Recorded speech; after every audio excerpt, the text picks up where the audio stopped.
Alright, so things have been pretty crap lately, especially for the last several months, I guess.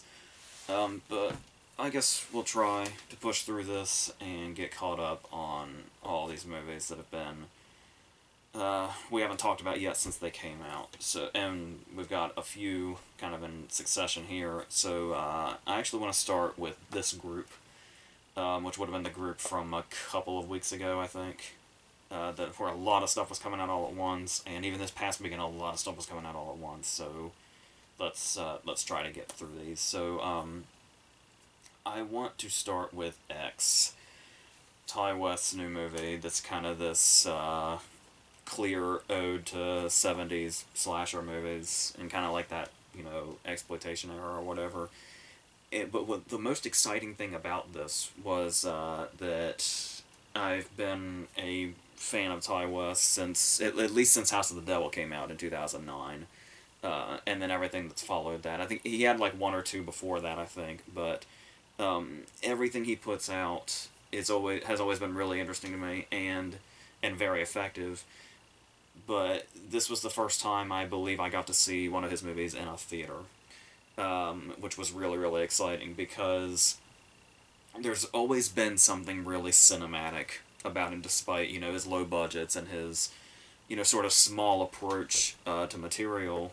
But it made me immediately want to see every movie he's made in a theater because it's like I could imagine this being the same way, where if I just saw it on a smaller screen, it'd be like, oh, this is a really good and really effective and smart horror movie. That's also kind of seems like it's doing something a little off the path a little bit, while also paying homage to what we know and love. But in the opening shot alone, where we're coming through like that barn door, and it's like you almost kind of see it. It's almost like a box format that opens into widescreen as the camera goes through this door. Is what it feels like, and it's like just immediately, it's like this guy just really knows what he's doing.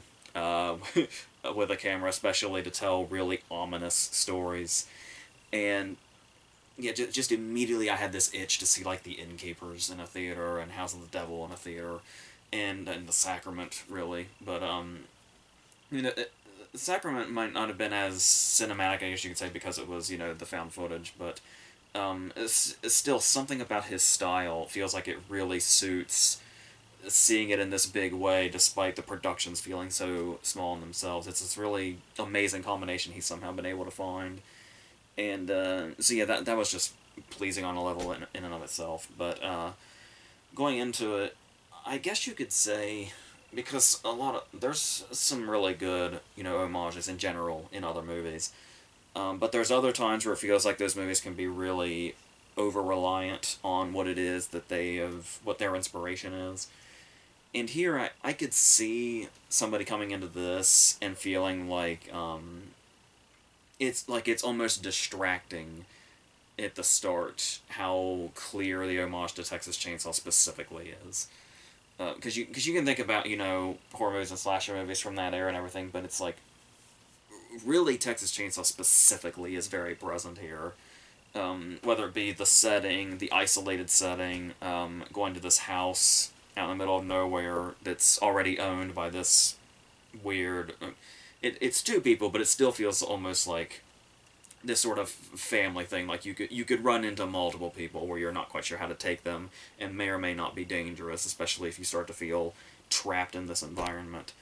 And they're young people in a van, and it's like there's a lot of Texas Chainsaw going on, for sure. But there's also some things in here that are familiar, like hearing creepy televangelists on the radio or on TVs or whatever might give you vibes of like Children of the Corn or something like that.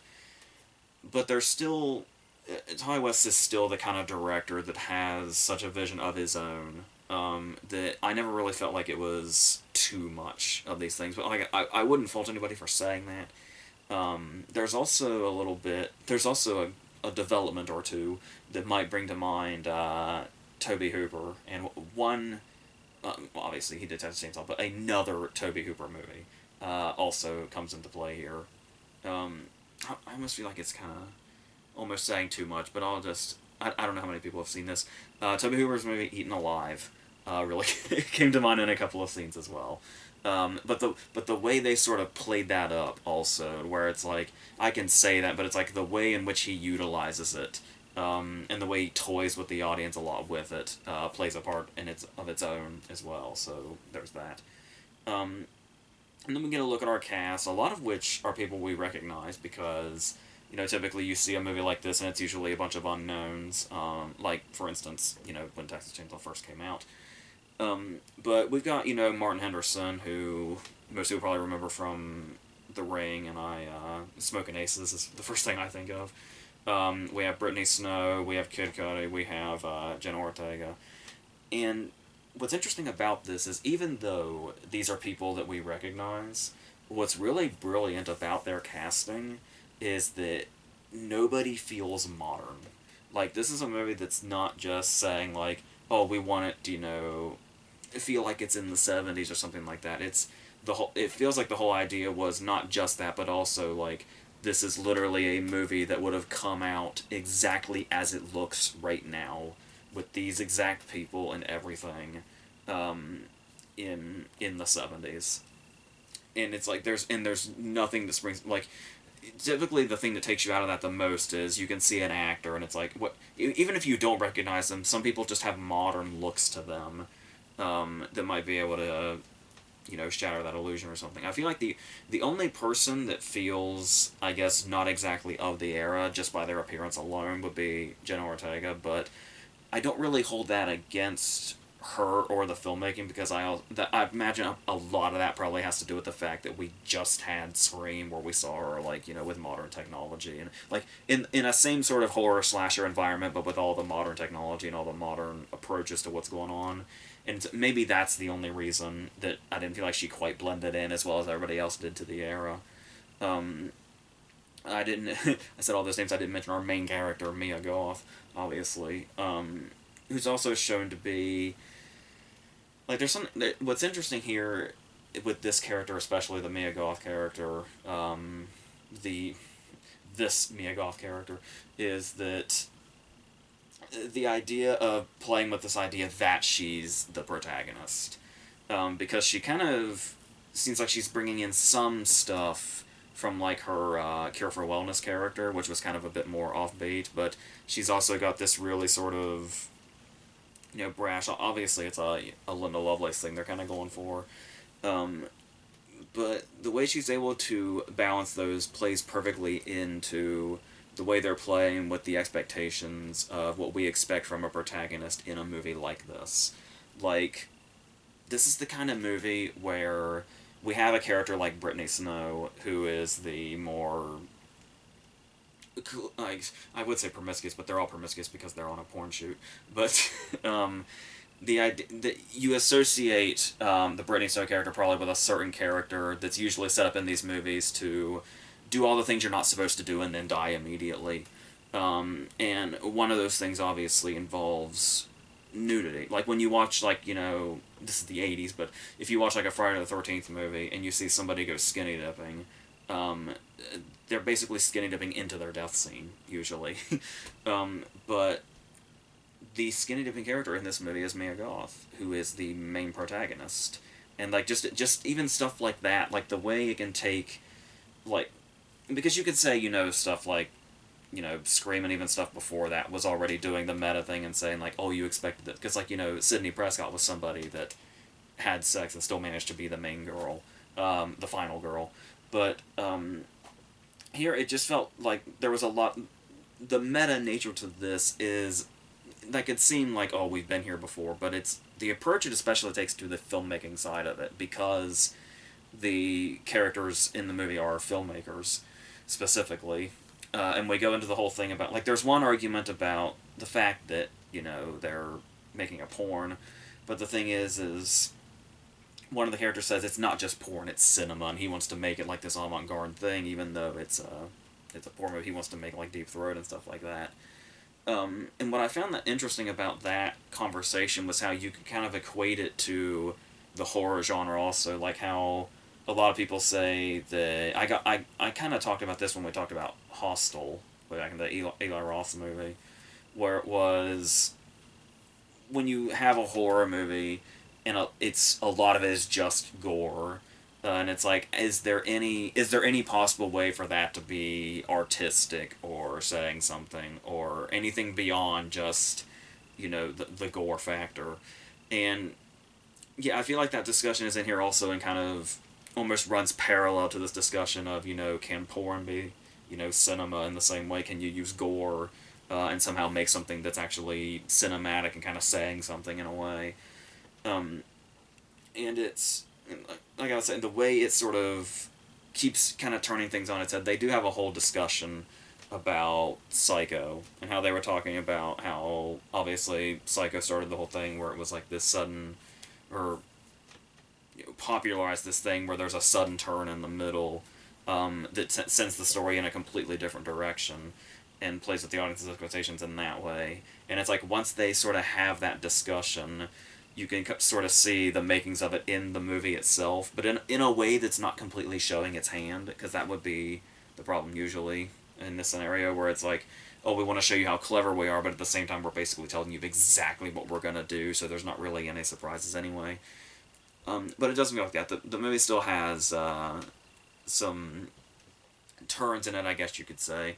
I don't want turns to be misconstrued as me saying twists, but it's just the way things play out and the way certain scenes happen at the times that they happen, to the characters that they happen to, is all them sort of playing with this meta thing as they talk about filmmaking itself and other movies, and then the events play out as they do. And it's just really interesting and really kind of adds a freshness to that whole have we meted horror to death at this point. But no, this shows that there's still things that you can do, especially when it's playing into the strengths of what came before it and not just saying like, oh, the old movies did this, so we're just going to do this that's the opposite or something like that. It does. One defense I've often had about the Friday the 13th movies, as repetitive as they are and as more or less the same structure that they are, it's always been very interesting to me that despite their reputation, how character focused those movies are. And you could really say that about any slasher movie. Just Friday the 13th is kind of my go-to because they have the... It's like it's the easiest way to look at the form of how these slasher movies tend to work is what you'll find in those. But no, most slasher movies, at least the ones that I've seen, have like an hour devoted to character, which a lot of people will probably say is like the boring portion and why the genre doesn't have that great of a reputation amongst outside of horror fans. But yeah, when you go back to those, though, it's really interesting how character-focused slasher movies are. Because they let you get to know the characters for an hour. They may not be that interesting, they may be cardboard cutouts or something, but you see their interactions enough, and you see them just in their forms enough, that's basically just setting up that they will be killed. And the question is, in what order will they die in, and in what fashion? And this does, there's so much character going on here to the point that you might very well forget that you're watching a horror movie.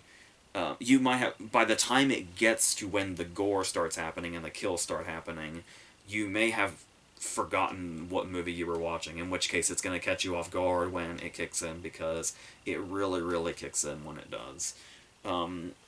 In this very bizarre nature, because you know you're getting a horror movie, you know these people are going to start getting offed, but there's always the question of, is there motive or something like that, and I don't really... That's one of those things that's where this is... In most, slasher movies, it's not really important, because it's always like... It happens, but how often do you watch a slasher movie, and what the motive ends up being completely says, like, oh, this is a whole other level. It's like, it's not that often. So the motive only has to be there because that's a screenwriting rule, pretty much. But you can just have stuff happen for the sake of it happen, because it's, it's scary. It can be scary how completely unprovoked or senseless that it is as it happens, which is a whole other topic of discussion. But what's interesting about this when we're watching the characters interact is that the movie does have a very comedic nature to it a lot of the time. Even once the kills start to kick in, there's still like there's a dick joke that seems like it should be totally out of place, but because we've seen the characters the way they are and the way they interact and the kind of people that they are, it all just fits in, and that humor just slides right into all this chaotic gore and the kills and stuff like that. Kid Cudi is worth calling out specifically. It's been so interesting to watch his transition into acting. Where it's like, I feel like the first movie I saw him in was Need for Speed, and it's like, oh, that seems random that he's in this, but whatever. And then he only had like 30 seconds and Don't Look Up, but still to be in a movie like that. But like yeah, to see this transition of him coming over to acting and it actually working. I think he's also a credited producer or executive producer on this. And it's yeah, and I feel like he's particularly the sort of center of this whole balancing what this movie is, and then like the horror elements of it and the slasher elements of it, and then the humor in it. Kind of seems to center around this particular character that he's playing. And it's yeah, it was all just kind of coming together and really working for me. Which, of course, being Ty West, I wasn't surprised at all. Um, and it's I don't know. I would say I would dance around this, but there's not really a reason that I can think of yet as to this being there, like because there's no particular reveal of it or anything like that. But the fact that Pearl, the old decrepit woman that's committing all these murders, is also played by Mia Goth, which I don't know. I can't remember exactly when I started to notice it. She looked a little off for a while because it seemed clear that she and her husband were being played by actors in makeup. So it was like looking a little harder. And then it kind of said, and I think there's a couple of shots that are like kind of giveaways. But it's still seeing these two performances from her and how completely different they are.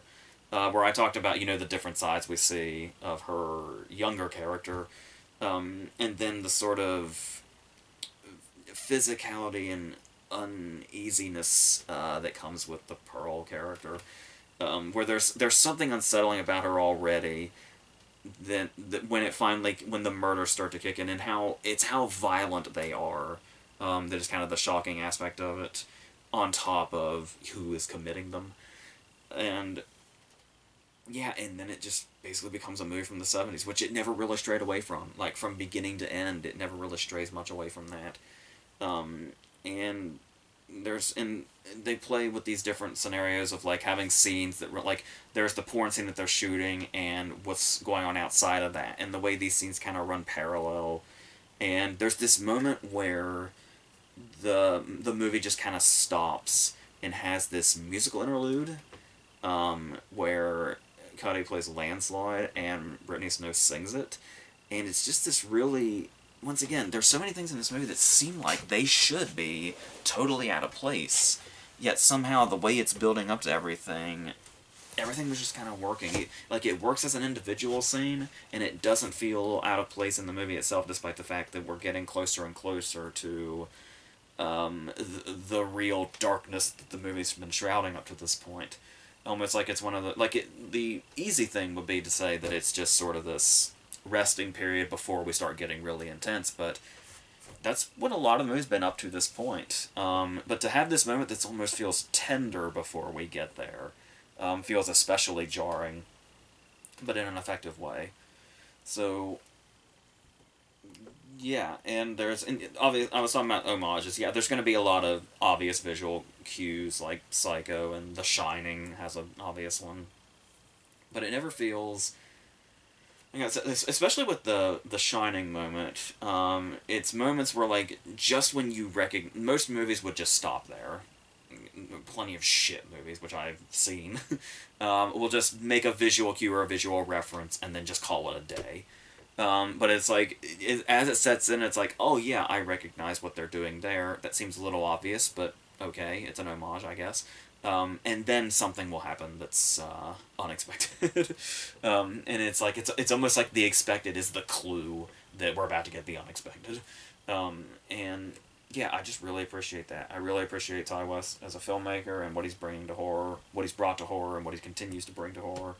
Um, and yeah, and that whole idea of how it's actually focused on filmmaking, where it's like they're talking about how low budget their poor movie is. Now they're gonna have to use camera tricks and editing to pull stuff off, and it's like it's clear that that's what was happening for the movie itself.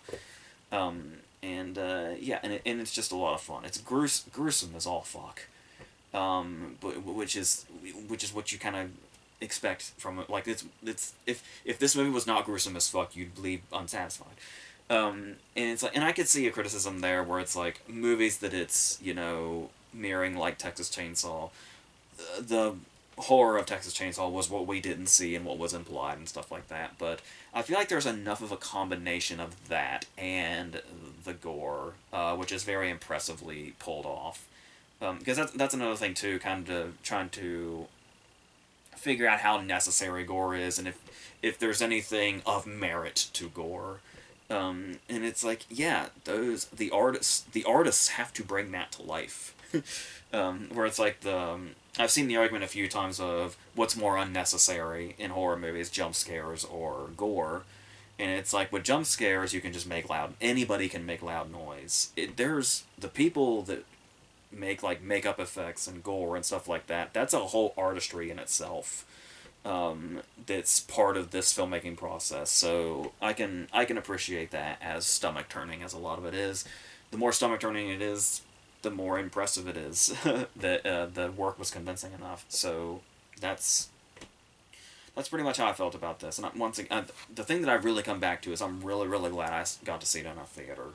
And I hope I can get to see many more Ty West movies in a theater because he just really finds the way to make that the sort of ideal experience in a way that you typically will hear that anyway, but like I said, his movies in particular, but the way that they're made in a small way and they feel small kind of in their, as far as like story goes, just how much they can really translate into something big also, would just make me really happy to see. So, I guess that's where I can leave that. So now we can go on to Deep Water, which is Adrian Lyne's first movie in like 20 years or something. Adrian Lyne, if you are unaware, did stuff like Fatal Attraction and 9.5 Weeks and the Lolita remake and stuff like that.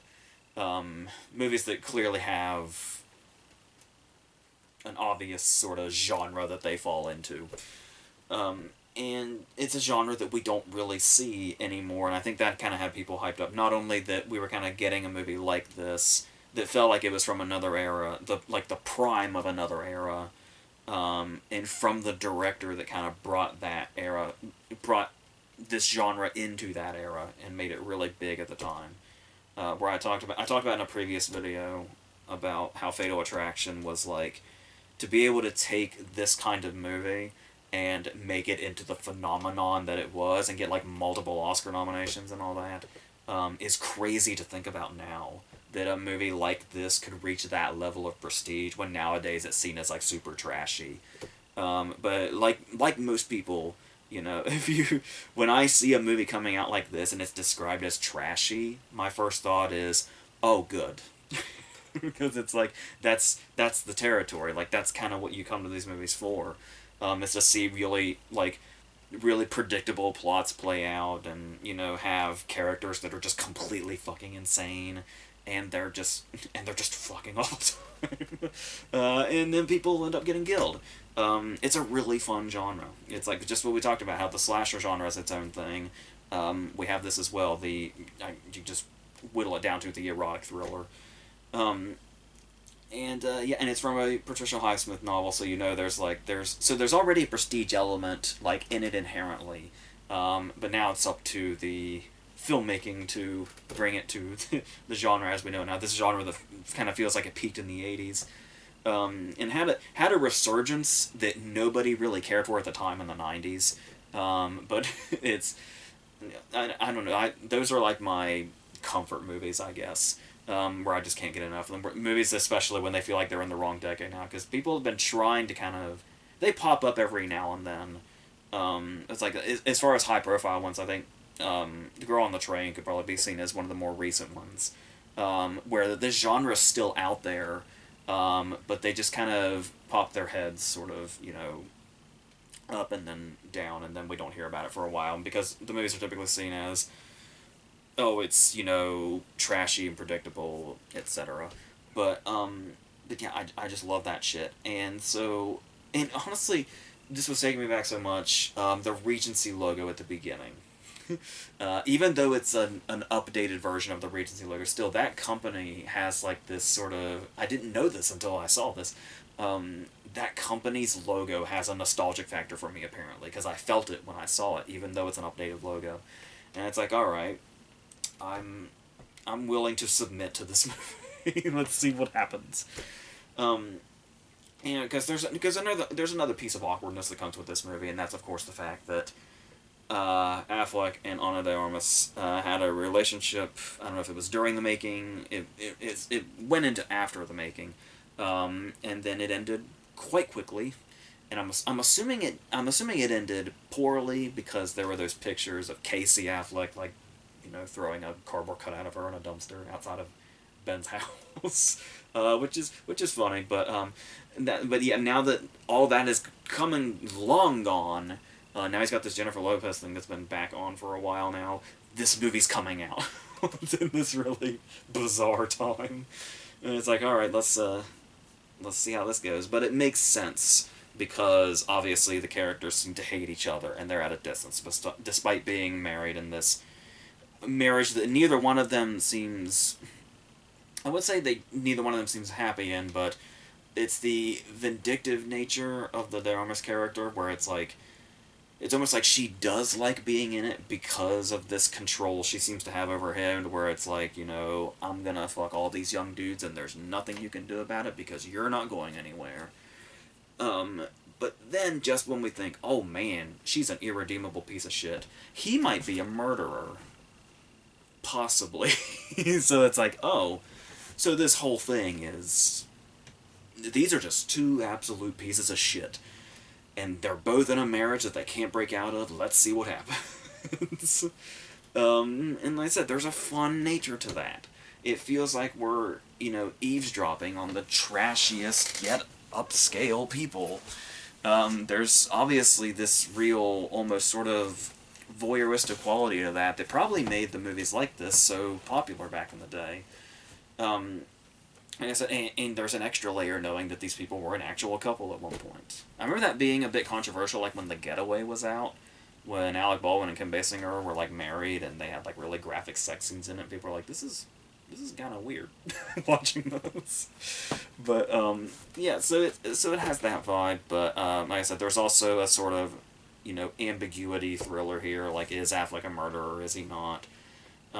Is that even going to phase her, or is she going to keep banging dudes and bringing dudes in that may or may not end up getting offed for doing this? There's a question of, do they hate each other? Are they in this together? Is it this twisted game? What's going on? I guess the closest thing we get to an audience surrogate is Tracy Letts, who I didn't know was in this, and I'm always so incredibly pleased to see him. I love Tracy Letts just going down this path now, being, like, an actor. Obviously, his last writing output was adapting The Woman in the Window, which got completely disastrous, out of his control. That also fits into this category of, this is a movie from a different era, and it comes from a guilty pleasure book and stuff like that. Not that Highsmith would be guilty pleasure, but that these kinds of stories can be told in this way, this more guilty pleasure-esque way. And Tracy Letts' character becomes obsessed with the idea that Affleck might be a murderer, and for not much motivation that we see, goes, but he's so upfront about it. Like, he's consistently confronting Affleck to his face. He's talking to him at parties. He's talking to him on the front porch saying, I totally think you kill people. And there's something, I guess the audacity of that, it's like, there's something in here that's really fascinating to watch, even if completely and totally illogical on so many levels. And logic we can't really, I can't really go much into without saying too much, but it's the idea of there seems to be a lot cut out of this movie, and this movie already feels really, really long. Like, it's not 2 hours, it's maybe like 10 minutes shy, but the movie feels, the pacing is, it's really funny. There's a whole running thing in here where Affleck has a room of snails that he takes care of or something.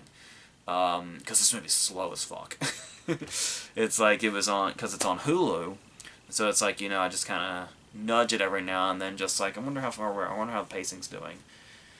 I felt like we were quite into it, and I think we were just about to break the half-hour mark. And I thought we'd been through a bit. So, so that's going on, and you would think there'd be something here, like the tension would build up. Whether it be between them, or our suspicions of Affleck, or what, that there'd be something that feels like it's building here. But for a while it doesn't. Even when Affleck's, just sort of fucking around and, like, saying, like, he's talking to the young guy that she's with now, and he's like, hey, the last guy she fucked, I killed.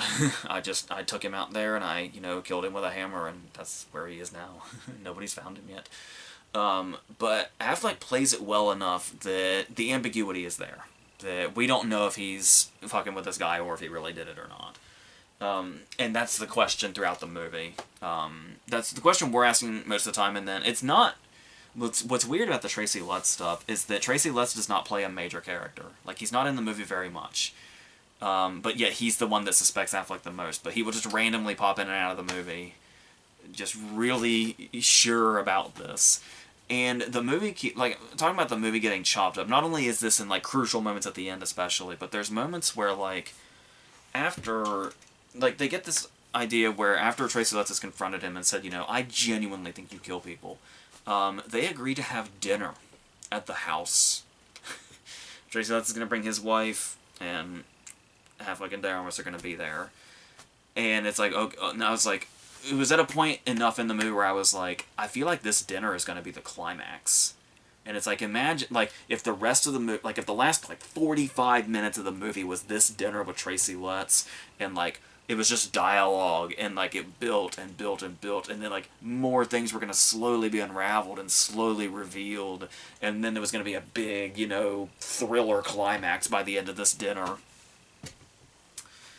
I shit you not. We do not even see this dinner take place. It just... They come to the house, he shows Tracy Letts his snails, and then the scene is over. We cut to the next day. That's the kind of movie we're dealing with, and that's where stuff like this can fail. That's where it's like, you look at this movie and you have such low expectations, and it will not, if you just stick to the kind of movie you appear to be, you will not disappoint. It is so, the bar is so low, it is so hard to disappoint. And that's how movies like this fail, where you see these opportunities, and then it's just like, scenes are cut out, or they don't even happen, and everything that it's kind of built up at this point just seems cut back down to square one, and it just kind of feels like we go in circles for a very, very long time. A very, very, very long time. And throwing in all these things that are meaningless. There's a couple of things in here that they throw in that seem like they are setups. And there is a difference between setting something up and, like, throwing off expectations by not making it the payoff you think it's going to be. But there's another thing entirely that is setting up something, and then that just has nothing to do with anything ever again. And that's when you feel like... And it doesn't even necessarily feel like that's the intention. Like, it doesn't feel like it's the intention to subvert and say, oh, we set this up because you thought this was going to happen, and then just no. It just didn't happen. Because it feels more like it was something that was said or something that was written and then just forgotten about entirely by the writers. Or the editor. Whoever's responsible for this. But, there's also stuff that makes it feel really chopped up because Affleck has two buddies that he hangs out with regularly, because of course he does. Because we need to exchange dialogue and exposition somehow. And these friends are Laura Howery and Dash Myhawk. And it's like, okay, here's two people I recognize, who are great in a lot of supporting roles that we've seen them in throughout. Very reliable actors. And what's interesting about this is they're Affleck's buddies, and he's with them all the time. But there's maybe this might sound weird, but when you watch the movie and you notice it feels off. There is a, like, late into the movie, there's a scene at a party. And despite all the other scenes they have together, this party, like an hour or more into the movie, is the first time we ever see Affleck, Myhawk, and Howery all in the same shot. Like, it's always Dash, Myhawk, and Howery are over here, and Affleck's over here. And it's like, whenever the camera cuts back and forth, it's like they're in two completely different places on two completely different planets. And it's this whole disjointed feeling of being, like, cobbled together, and, like, you don't get this sense that these characters are in the same place, or, well, for that matter, sometimes even having the same conversations. And then I was like, oh, so I'm willing to bet that these actors have never even met Affleck. And then it's like, oh, finally, at the party, really late into the movie, it's like, oh my god, they're finally on camera together. And it just feels like this, almost like they were shooting around something in this really awkward way, and it's weird. But there is still something here as far as Line being the director. Like, there's still, he still has a cinematic flair. Like, there's a moment where, Affleck and Howery are in a pool, and it starts raining. And they find some really cool visuals here. And, Adrian Lyne as a director, where you might say that this is a terrible movie. It's a terribly put-together movie. It's a terribly made movie. Despite it coming from the acclaimed director of Fatal Attraction and the Lolita remake and stuff like that. 9.5 Weeks is kind of what you expect it to be, but those were, like, held in, prestige. And what's interesting about this is that as soon as this movie ended, like, despite everything I just said, whether it be visual flair or the story or whatever it is, as soon as the movie ends and it says directed by Adrian Lyne, I said out loud, no fucking shit it was. So he's still, despite this not being a good movie, it was done by an acclaimed director for the most part, and it's clear. Like, it really does feel like him. And not only is that impressive for this being what is essentially a bad movie, but the fact that he hasn't made one in, like, 20 years. And so there's something here. And it's like, for a director's signature to be that potent, that he can make Fatal Attraction and he can make this piece of shit. And I feel like, yep, that is absolutely the same person. Is wild. It's crazy. So I had really mixed feelings when this was over, because it was kind of exactly what I was expecting, but it's also slow as fuck and running in circles a lot. Has gaping fucking holes in it. There's especially the ending. The ending is one of those cases where you're like, what in the fuck is this person doing here? How did they get here? Why are they here? We have no idea. There are definitely pieces of this movie missing, and the fucking thing's already almost 2 hours. And it's like, you can see everywhere where there are things that don't need to be here, and there are things that totally probably should be here. And it's the opposite of their location. So, yeah. So I don't know where I stand on this. And another thing also that might be distracting is that this is obviously going to draw a lot of comparisons to a previous Ben Affleck movie, up to and including, not that this movie is shrouded in mystery or anything, but this particular Ben Affleck movie I'm talking about, one of its most famous moments was it started and ended with the exact same shot. But when you are starting the movie versus when you finish the movie, those two identical shots have two completely different feelings and two completely different meanings. This movie's the exact same way. This movie starts and ends with the exact same shot, and we feel very differently about them both times. The different times we've seen them based on what we know and what we didn't when we saw it the first time. So that was, I'm assuming, coincidental, but it's because it's Affleck. It's interesting. It's weird.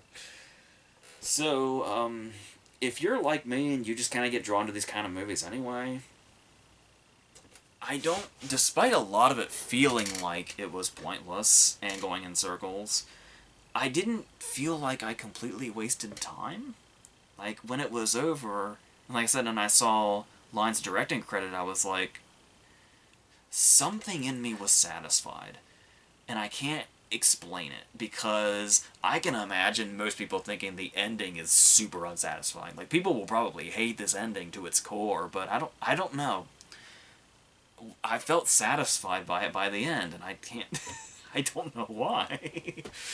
But I don't know if it's just because I felt like I had found that, thing I was searching for, where it's like almost like this Adrian Lyne-sized hole was missing in me in the last 20 years, and he brought it, and he found it, and he brought it back.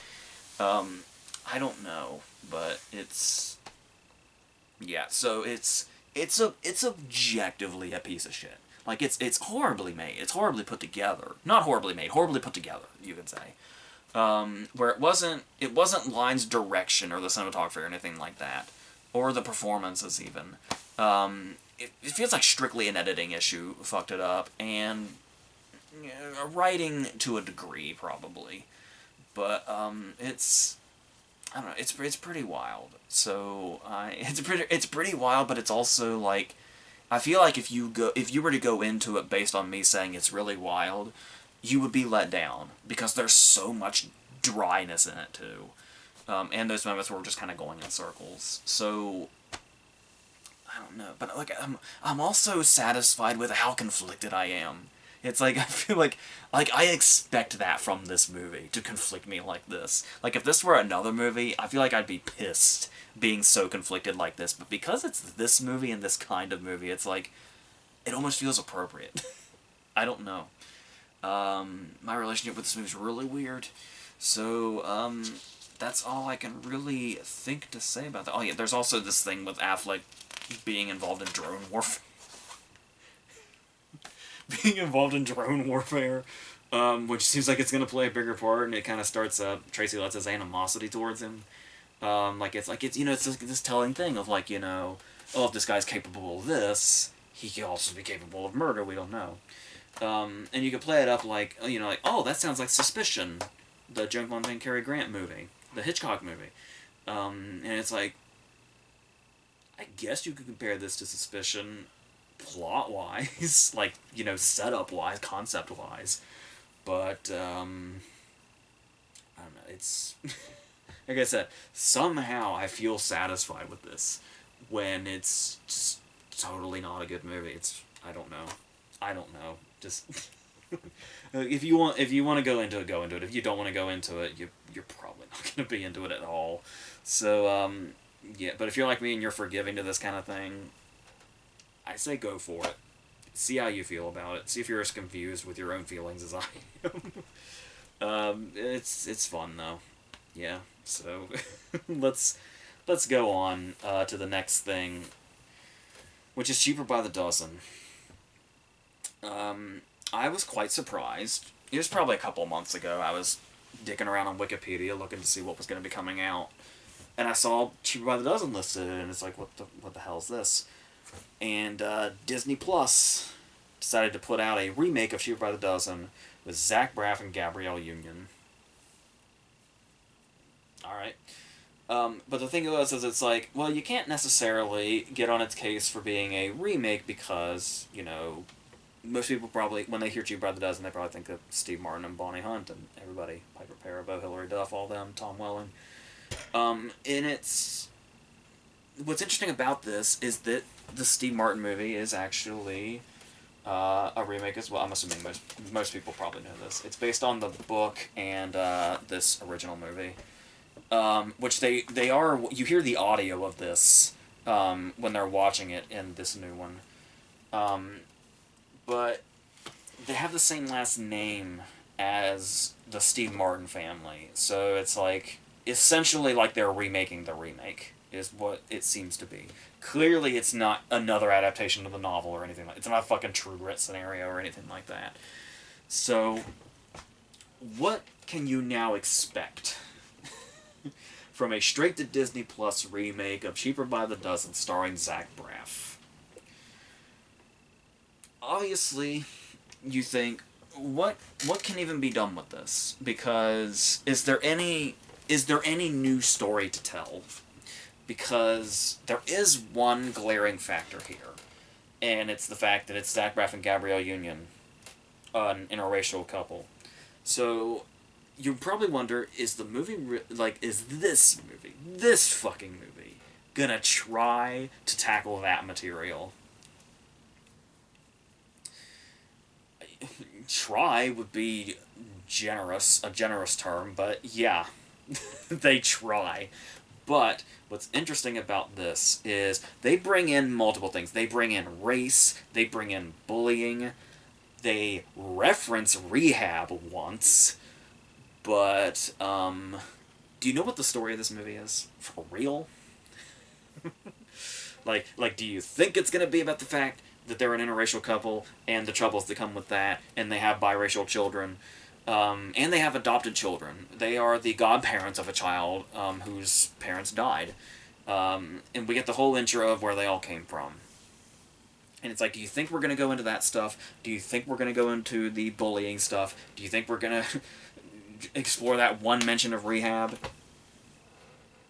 What story can you tell that is so important, so big, so riveting, that you would want to make an entire movie that was a remake of Cheaper by the Dozen? When fucking Steve Martin's movie was literally sitting on Disney Plus. When it was over, Disney Plus recommended me Steve Martin's movie. It's right there. So what is the story? I don't even remember if there was any particular story in the Steve Martin version. There were just like little, almost vignettes and like little problems here and there that needed solved. And I remember it did it in a charming way, as far as I remember. It's been a long ass time, but that there was a charm to that. And it's like, the episodic nature of, family problems. It's like, if it's a 90-minute movie, just 3 sitcom episodes. But this one has one story that it sticks to the whole time. On top of all this other stuff happening in between. Bullying and, race and stuff like that. So you're surrounded by bullying and race and other big topics. Zach Braff has a breakfast-themed restaurant, and he has come up with a sauce that is either sweet or savory, depending on what you're eating it with. And he wants to sell this sauce. This movie is about Zach Braff trying to sell hot sauce. And it's surrounded by the themes of interracial couples and bullying and hardship. So that's the one that they stick to, and you can see, while that in itself seems like misguided, it's like, what do you even what? This movie gets more and more out of touch as it goes on, because the thing about a family who's just trying to make it, but has all these kids going on and all these issues they always have to sort out. All the kids have all different problems. It's a busy, busy, busy house. What are you gonna do? It seems like the problems would be like the whole idea would be you can find relatability in it. But you remember when Roseanne completely fucked itself over, where Roseanne prided itself on 8 seasons of, these are real problems, these are real life people, these are the people you live next door to, and they're going through the same problems you're going through.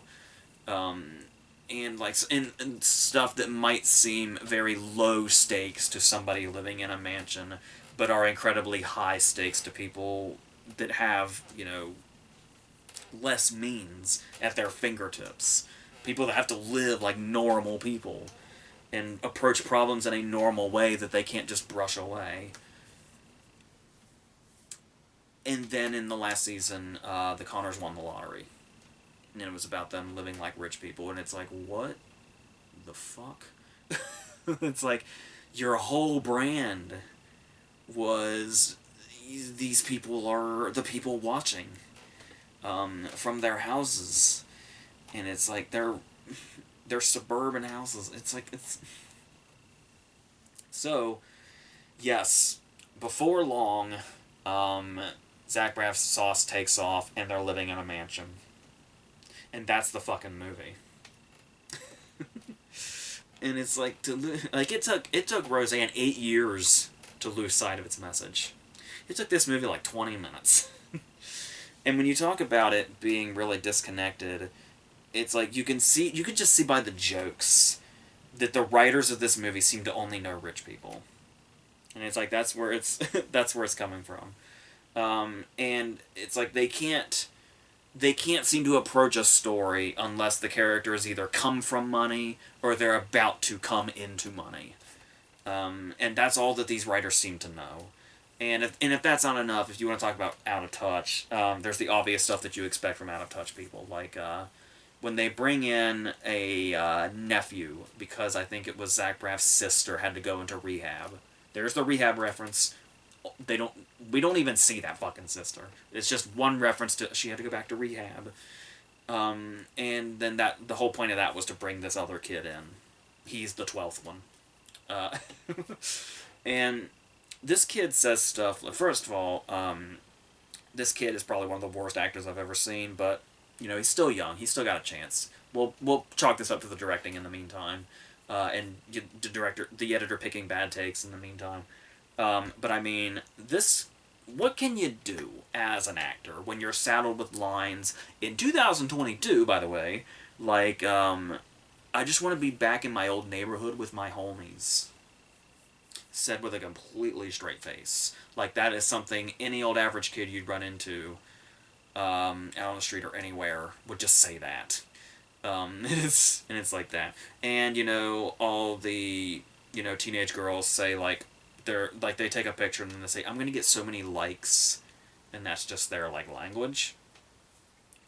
Now, it's probably easy to assume teenage girls might talk like that, but I'm going to give them the benefit of the doubt and say that this might just be written by an out-of-touch writer, and I hope they don't completely speak as if they're constantly on social media. They're just... Because they don't speak, they're just on social media. That's the thing.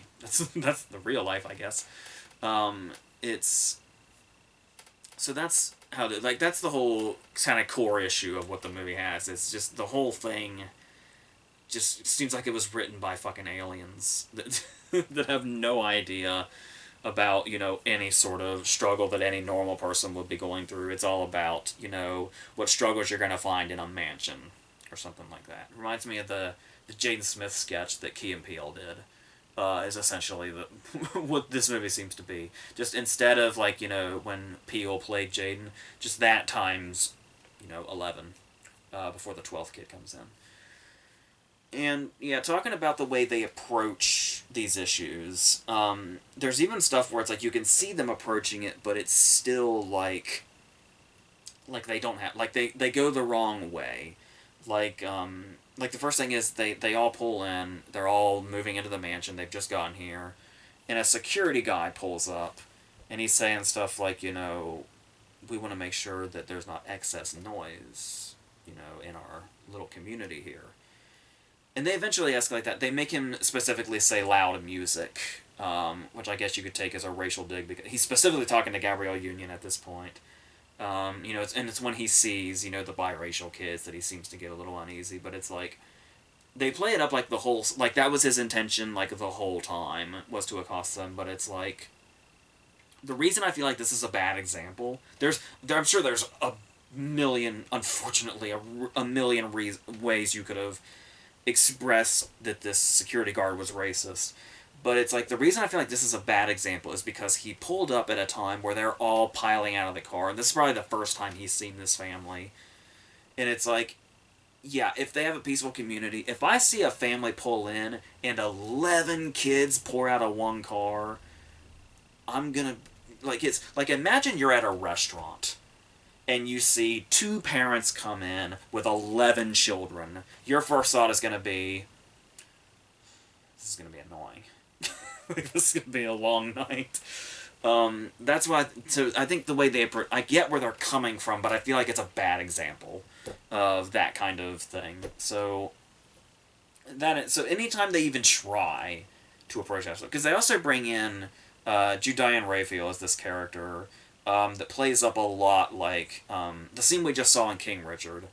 When he has the sort of confrontation about the club and all that. It feels like the Judian Raphael scenes are trying to be like comedic versions of a moment like that. But it's just none of it's coming through. Especially I think because there's really never a point in the movie where the characters feel real.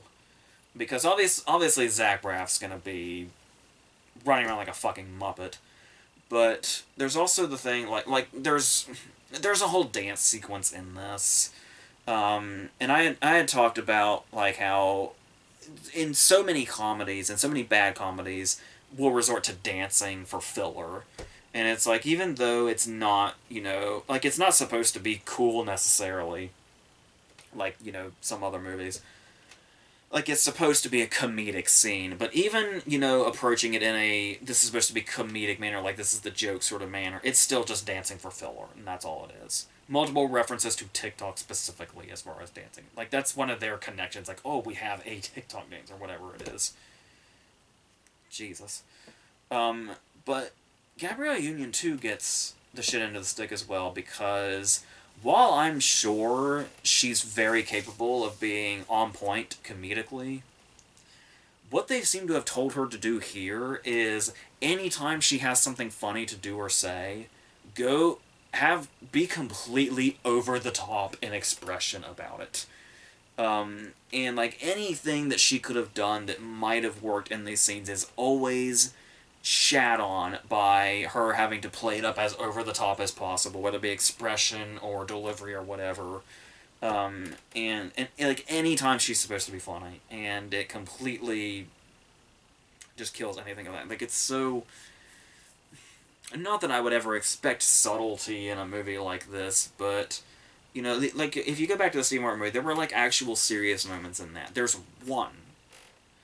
one I can think of where this movie almost gets there, and it's almost right towards the end, when you have the father of Gabrielle Union's previous children being in the picture, and he and Zach Braff get into it frequently, of course, but there's one moment where they finally have like a scene just between the two of them, just between the two dads, whereas like the closest we get to finding any sort of weight whatsoever, once again, comes in very late.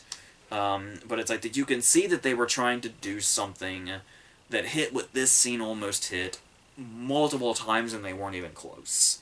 Where it's like, this got close, but the rest of it is just completely missing the target entirely.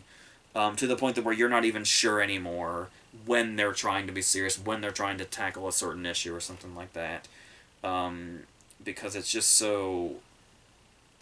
And there's a couple of moments like that. Most of it's just not funny at all. Like you can't even say, "Oh, that almost worked," or "Oh, they had just done this, that might have worked."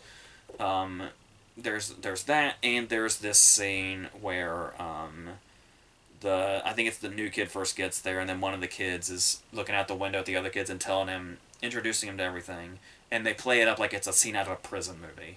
Where it's like these people are these people and this is where they do, and there's like a kid mowing the grass and like a kid with weights or something, I don't know, but and it's clearly like this funny sort of prison joke, but then another kid has to come in and say, "Hey, you're watching prison TV shows again," and they start naming off prison TV shows, and it's like, fuck off.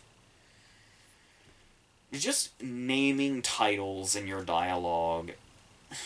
It's just starting to piss me off more the more prominent it becomes. So usually it's the kind of shit you see in Netflix movies, which are the bottom of the barrel, but I mean it's rampant, and I hate it. It's so fucking lazy, and a lot of this is so fucking lazy. I don't know how many scenes in this movie are devoted to characters getting makeovers or some shit like that, where it's like there's at least 3 scenes where a character is dressed differently than they normally would, and like pop music comes on and the person walks in slow-mo. It happens at least 3 times. 3 times that I remember, which means it was probably more. So, I don't know what the hell this is supposed to be. I don't know what purpose it's supposed to serve. I don't even know what it's trying to do for, like, like you could say, oh, like, why the fuck did you remake Cheaper by the Dozen with Zach Braff and Gabrielle Union? And they could say, well, because we could talk about, the race issue and the way people approach, interracial and biracial families specifically, and that they face hardships and side eyes and stuff like that. And it's like, a young audience are going to see this, kids are going to see this, and that could like educate them about that. And so when they approach that in the real world, they have this example. They could be like, oh, this real life situation is like that. I'm going to handle this, the way I was taught by this thing. And it's like they don't even really do that. They just have a couple of moments where people act awkwardly to Gabrielle Union, and not a lot is said about it. Like, she's confrontational about it, but once again, it's completely, muddled by the fact that she's trying to be super over the top about it through terrible direction. And it just becomes embarrassing, and this movie should not be education to anybody. Unless it's how to, avoid, like, teach kids to say, oh, because this movie has the title of a good movie, doesn't necessarily mean it's going to be good too. That, I think, is the lesson this movie could be teaching kids, which could ultimately be important because it'll, save them time. Because like we talked about before, a child's time is precious because they don't realize how quickly it's going. And it's like, this movie's like an hour 45. Which, I remember being a kid, an hour 45, if the movie isn't, absolutely riveting, is very, very long. Even when you're an adult, if it's not riveting, it's going to be very, very long. But, this is that point in time where we're talking about another kids movie that makes me contemplate like, my whole existence, but and where the time is going and how it's being utilized. And the waste of life it is to make movies like this, especially when they exist twice. This movie already existed twice. 3 times if you count that Steve Martin's movie got a sequel. And there's a book, too. I know. It's in the cabinet. I can see it from here. It's the one where it's the original book, but it's got, like, the cover of the Steve Martin movie, which is completely misleading. So, let's leave Cheaper by the Dozen behind.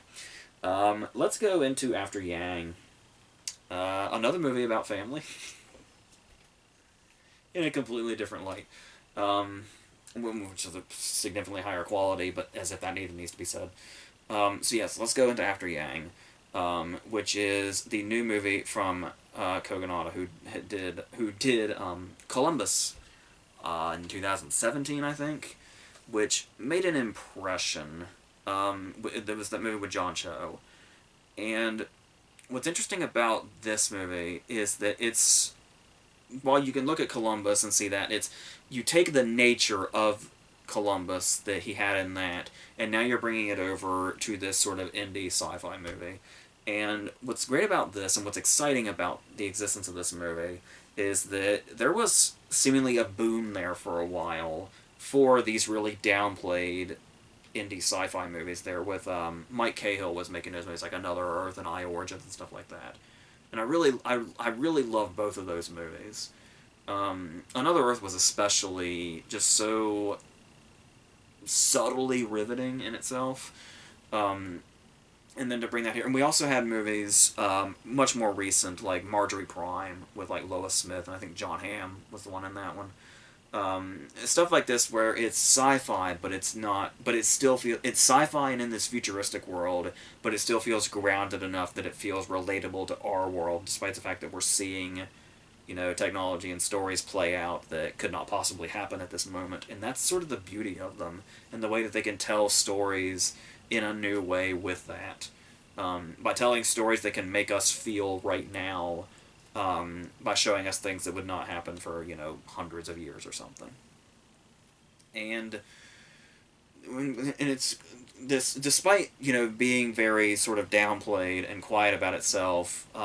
There is this interesting juxtaposition to the opening credits being extremely lively and energetic and colorful and stuff like that. But then being this sort of almost what's it's on the tip of my tongue. What would be a positive term for misleading? It's like, but yeah. Then we go into this very contemplative story where we have this character in this futuristic world where he's AI, but he's also in like this human form, and he cares. He's a part of the family essentially. And it's also great because they have an adopted daughter, and it's like he has a specific connection to her, many specific connections to her. And then when he breaks down, we go into what essentially looks like it's going to be a narrative story, but then ultimately isn't for the most part. And when it's not focusing on narrative is when it's for the better. Because as far as it visually telling the story, you can get the sense that it has, like you'll see, like there's going to be Malick comparisons. There's certainly going to be Tarkovsky comparisons. But there is something that still feels really unique here. And it's not just necessarily when because there's obviously these, I guess you could say they're the money scenes of the movie. Like the moments that you're going to take away the most when you leave the movie, which is when we get to see the memories of Yang, the AI, and what he witnessed, and the images that he took that he found to be important or significant that were stored inside him. And then Colin Farrell gets to look at these through his eyes, essentially. And they handle the stuff like that in these really beautiful ways, and that really could have just been what the movie was. There is a whole other thing going on here about what was going on and why Yang was programmed that way and what's going on with these companies that put these things out.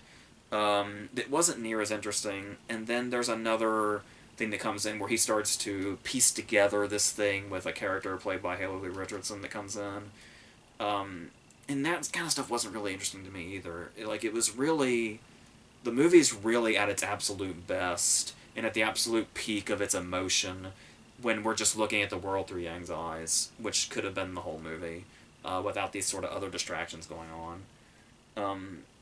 Because even the family itself, I feel like it seems to clearly be intentional that there's an emotional disconnect within the family, but it's like, especially with the Farrell character, because it's like everybody here seems to have a bond, and he almost kind of seems like he's on the outside of it. Like his daughter's much more concerned about Yang than she is him, as far as like what he thinks and how he can help. And there's one point in time where they're all in like a group call, and when they all hang up, everybody says bye to each other, but nobody says bye to him. And it seems like it's setting up this dynamic where he's almost like he's sort of an outcast in his own family. And it's like him and his wife's relationship. Jodie Turner-Smith also is a character where it's like, I feel like she was really sort of underutilized, and there wasn't really enough focus on her to really get attached to the dynamic between them and the dynamic of this family in general. Which feels like it makes more sense that we feel the most connection and the most emotion when it's just Colin Farrell alone with Yang's memories and Yang's, through his eyes. And to kind of be able to find sort of, or not even necessarily find completely, but at least be searching for this sort of, not really meaning, but this emotion that's not quite present in the reality of what's going on. And the way they play this up also, where it's like, another thing that's great about indie sci-fi is the low budget ways in which they will set their world up. Where this movie puts in so many subtle things about the background and how we got to this point. But as far as the setting also, where everything looks relatively normal, just a little futuristic, but then we get this shot where we see what's this sort of more traditional futuristic city, but we're looking at it through trees. So we have this obscured view of it, which is the perfect way to kind of set up that world without having to do some really big budget thing about it. And just really, really smart filmmaking all around in all those aspects as far as the world building of it. Um, and the way they play up with the aspect ratios change when he's, you know, in the real world, and then when he's looking out through Yang, and there's at least 3 different aspect ratios in it, which is great. And yeah, as far as like the characters themselves, where it's not even so much their interactions that are they weren't that interesting to me, but like the movie taught me that just listening to Colin Farrell talk about tea could be its own short film, and I would watch it probably over and over and over again. And somehow, the more monotone he is, the more interesting it is, because that's the power of Colin Farrell. Like he's like it's fucking insane how talented he is. Um, but the interesting thing about this movie, when you're looking at, you know, the subject of Yang and how they're approaching this, is that the fact that it's a movie that's simultaneously about mourning, but also about life, I guess you could say. Where it's like what's I think is also really interesting about the idea, not just, you know, the imagery and how they pull it off and how intoxicating it can be, but the idea of looking through Yang's eyes after he's gone, and it puts you in that mindset of when someone dies, especially someone you know, you think about how much is lost. Like when you like how maybe they have in jokes with another person or something private to them, and how that stuff will just all be gone when they're gone. And it's like you don't think that much about the moments when they were alone, and the moments they saw that like only they kind of registered, and you you know, to think that all of that would be gone, like everything this person witnessed and had a feeling about or had an emotion about is just gone when this person is gone. Which is not only a terrifying thought, but a devastating one too, a quietly devastating one, which I guess is the way you could describe this movie as well. Um, and it will take you like that, and it's the way, like the things that these people would see when they are alone, or when they were alone, and it's memories that only they have. Is That's the kind of stuff that this movie kind of starts opening you up to like really think about. It could be very sad, but it's also incredibly intriguing, especially when it's done in such a beautiful way visually. But the problem, though, is, and I really want to give this movie as much respect as I can based on that alone, based on that aspect alone.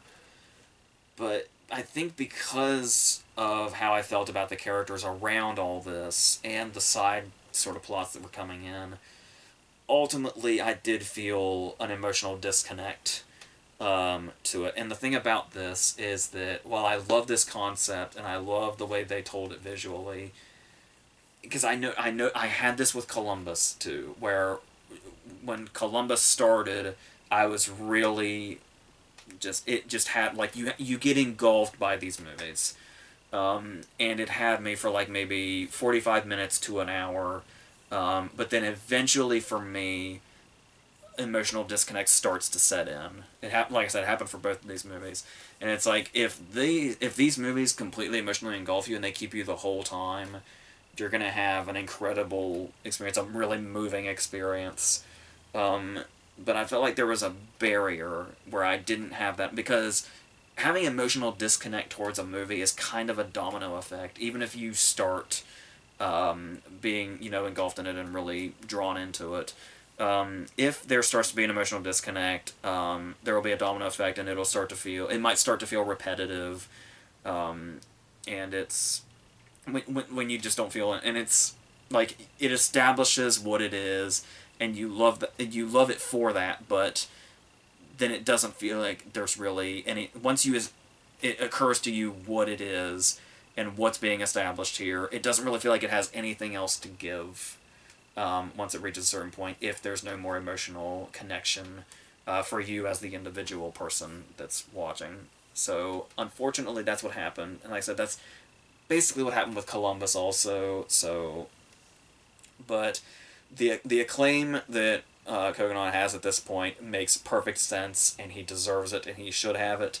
Because I know it's just one of those things where you're just going to emotionally connect to it or you're not going to, and it's not through much fault of the filmmaking. Like I said, if anything, it's in the sort of character work and how it's there could be more emotion established before. Not that it has to be blatant, because we are talking about a movie that's very sort of you don't need to be told things, you just need to feel them. And this is the kind of movie, and he's the kind of filmmaker that can bring that without words or too much words, and just do it, evoke it through visuals, and then find emotions that way. But it's, I feel like I'm kind of rambling at this point, but hopefully something in there makes sense. And yeah, like I said, bringing in those less interesting sort of side plots also. Just kind of made me feel more and more distance as it went on, which is unfortunate. But I can really appreciate it for what it is, what its concepts are, what it's exploring. But it only kind of got me there so far, and then I kind of felt distance from it. So that's unfortunate, but the acclaim it's getting completely makes sense. And like I said, him as a filmmaker, it'll be very exciting to see what else he does. Because if he's not considered one of the more exciting filmmakers in this territory now, I would say at least his next project will probably get more. He will build a big following behind him for sure. And obviously many are already there, but I feel like he's gonna really be a notable name in the future. Even if I haven't completely connected to his movies yet, I definitely see it coming. So, yeah. So let's finish on Windfall, which is a movie that Netflix put out starring Jason Segel, Jesse Plemons, and Lily Collins. And I was immediately drawn to this because all I saw was a poster, but I saw that it was Jason Segel, Jesse Plemons, and Lily Collins, and it was from the director of The One I Love, which was this very bizarre movie with Mark Duplass and Elizabeth Moss, I think. And it had this. It was one of those movies where it sets something up, and then just starts going in these directions, and you literally have no idea what move it's going to make every minute. That's very interesting, and I could tell by like the poster artwork, it was like, yeah, this definitely looks like the same person, and in retrospect it seems weird, but it was intriguing at the time. One of the main screenwriters is Andrew Kevin Walker, who wrote Seven. So, yeah, it seems like an odd combination now, but at the time it's like all these credentials add up, except Lily Collins, but, everything else adds up despite that. So, this should be really interesting. And as it turns out, yeah, they're the three main characters. There's one more character that comes into play. Kind of ridiculously, but it kind of ruins the whole mood of what's going on here, and the fun of having three actors in one place and letting the story play out as it will. And it's something. What's interesting about this movie is that nothing is interesting about this movie, despite everything involved here. When it absolutely should have been. Like this should have been a cakewalk of a chamber piece that's just kind of starts in this really small area, and the awkwardness of it and the suspense of it just kind of builds and builds in this sort of quiet way, and sort of simmers, and you can feel it like, oh, we're gonna get to something, and then like as the scenes go on, the tension is just slowly building to a rise, and then eventually we will reach a point, ideally. And sometimes, if the journey is worth it, it may not matter what the point is. That's another scenario, another possibility. But this is a movie that just has nothing to offer. It feels like, when it starts, it feels like the kind of movie that you would see by accident at a film festival. Like you either walk into a screening where you don't know what it is, or you accidentally walk into the wrong theater or something. This is the movie that would be there. And as it starts, we see Jason Segel in this place, this very deserted place, just walking around. It becomes clear quickly that he is not supposed to be here. He is robbing this place. And then as he is robbing this place, the married couple that owns it comes home. That is Jesse Plemons and Lily Collins. And they do something interesting here, which is Segel kind of hides against a doorway or something, and they're just kind of here. And through Siegel's eavesdropping, it feels like we get to know these characters that we've never met before or seen before very quickly. Where it's like, oh, this is what this guy's all about, and oh, this seems to be what she's all about. And then there's a convergence, and it becomes what would be a hostage situation, but it's also trying to be a very loose sort of hostage situation, which begs the next question: what the fuck genre is this? Because it plays itself up like it's trying to be this absurd comedy, but then it's also trying to be this sort of, class breakdown of sorts. Because Plemons is this big-time CEO that's rich off his ass and doesn't care about anybody underneath him, and we're under the impression that Siegel probably knows this, and that's why he's here specifically to rob this guy. Maybe if he doesn't know him personally, he knows of him, and knows of him enough to want to take away what matters most to him, which is his possessions. One of his possessions, of course, being this wife who does not seem to care for him that much, with Lily Collins. And you'd think there's going to be a dynamic here, because these are two talented people in Lily Collins. There might be some sort of dialogue that's strong enough to, work itself up, where we don't need action, we don't need anything like that. Just through dialogue and these conversations and tension and all that stuff, there could have easily been something here. I think what especially helps is Plemons' performance, where he's playing the douchebag of the group, though that's a pretty open title that anybody could take. Where he's the one that's supposed to look, he's the one supposed to look like the worst person, because he's the rich asshole, the arrogant asshole. But what's interesting about that is he plays this character the whole movie without ever doing it, like, over the top. Without ever making it obvious, like, hey, I'm the guy you're supposed to hate. He just kind of makes that happen naturally. So it does have that. But we do have a setup here, eventually, where Plemons has to make a call in order for Siegel to get all this money that he's going to steal. But the thing is because it's such a large amount of money, they say it's going to take 36 hours. So this married couple is stuck with this inept robber in their house, and they're just going to have to wait out for the next 36 hours waiting for this money. And that's a setup you could have done with talented people involved especially. This could have been something. And that's, like I said, that's the problem, is this movie is just nothing. And I'm not saying it's one of those cases where it's not like there's a lot of stuff where movies certainly have layers, but they're subtle enough about it that they often get criticisms saying, oh, it feels like nothing happens. But this genuinely feels like there's, like I said, yeah, there's breaking down the class system, I guess you could say, but there's nothing they're saying, like, the stuff they think they're saying subtly is incredibly blatant and on the table very, very early. So what does that leave? It leaves character interactions and building tension or something. Building some sort of dynamic between them. Maybe not, it doesn't necessarily have to be a tense one. It could be they start warming up to each other. You could have gone in a number of ways. But the movie just hits the brakes. It's like really, really early in, it hits the brakes and it never finds the fucking gas pedal again. It's crazy. And I guess I don't know how much of this would have been helped if they found somebody, if they got somebody more engaging than Lily Collins, because Lily Collins is somebody that just, I can't think of a single second of screen time she's ever had in her career where I was like, I feel this character, I can connect to this character, I care what happens to this character. I don't think Lily Collins has ever done that for me in any role, because she's just an unengaging actress altogether.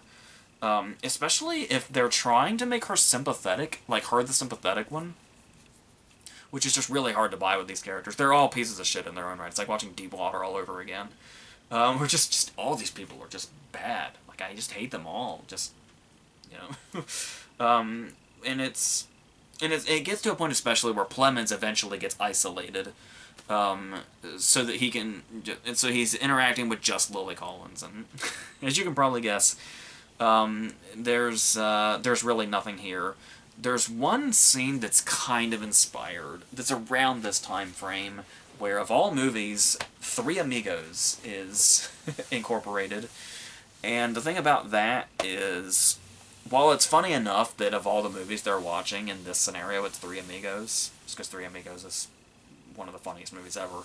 But the fact that they use unless I'm reaching too much here, I think they were using Three Amigos as symbolism. Given the scene that they chose, and what's going on, and the fact that there's three characters here, of course, that all come from three different places. But like I said, it's subtlety is not like they think subtleties here. They really do, but like I said, this movie establishes most things relatively quickly, and then we're just kind of stuck with it. We're stuck with this movie, we're stuck with these people. The movie itself feels like a hostage situation to the audience, which is unfortunate. And this is where I find a question that I don't ask often, but sometimes a movie that is just so dead comes along that I just have to ask.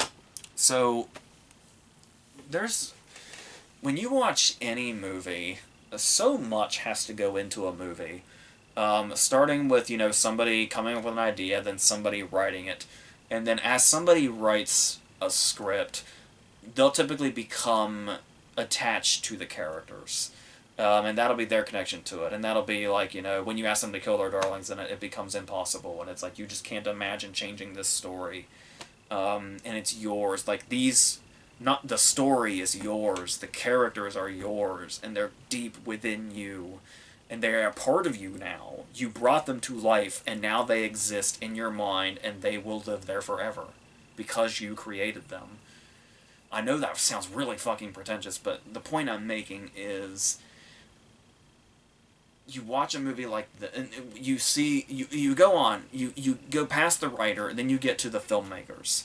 And so, actors had to know these characters and bring them to life. A director had to envision this movie and see it in their mind and then bring it to life. Which is still, movies have been around for like well over 100 years, and it still feels like this miraculous thing to be able to have a story, visualize it in your mind, and then literally bring it to life. That's why movies are so fascinating. And in order to do all these things, you have to have a passion that comes from deep within for your story and for your characters. And you live in this for like a year or more, and then your product comes, and then you edit it. So you have to watch your product over and over and over and over again. And all of this requires like, people must see, like, I have to make this. I have to make this.